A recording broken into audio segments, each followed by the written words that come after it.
Fridge లోపల మరకల్ని ఈజీగా పోగొట్టడానికి ఈ చిట్కా. అందుకోసం వెనిగర్ బాగా పనిచేస్తుంది. వెనిగర్ చక్కటి క్లెన్జర్ కాబట్టి వెనిగర్ ఇంకా నీళ్లు రెండింటిని 1:1 రేషియోలో తీసుకొని ఫ్రిడ్జ్ లోపల మరకలపై రుద్దితే ఈజీగా పోతాయి. దోమల సమస్య ఎక్కువగా ఉంటే మీరు ఎక్కువగా తెలుపు రంగు దుస్తులే వాడండి. అలా చేస్తే దోమలు మీ జోలికి రావు. ఎందుకంటే దోమలు తెలుపు రంగు జోలికి పోనే పోవు కాబట్టి. మీ ఇంట్లో ఉన్న చాకులు మొండిబారిపోయాయా? అయితే అవి తిరిగి పదునుగా ఉండడానికి ఈ చిట్కా.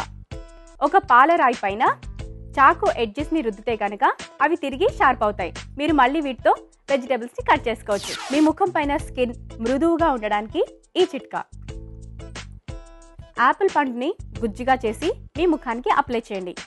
గంట తర్వాత కడిగేసేయండి. ఇలా చేస్తే మీ స్కిన్ చాలా మృదువుగా చాలా గ్లోయిగా ఉంటుంది. కొంతమందికి పేల సమస్య వల్ల హెయిర్ ఫాల్ సమస్య కూడా ఉంటుంది.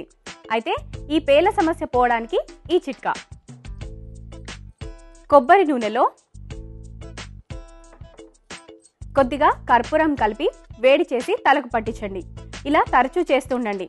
అలా చేస్తే మీకు పేల సమస్య తగ్గి ఆటోమేటిక్గా హెయిర్ ఫాల్ సమస్య కూడా తగ్గిపోతుంది. అన్నం చాలా విడివిడిగా రావడానికి అలాగే బయటికి పొంగిపోకుండా ఉండడానికి ఈ చిట్కా. అన్నం వడ్డేటప్పుడు గిన్నె లోపలి భాగంలో కొద్దిగా ఆయిల్ అప్లై చేయండి.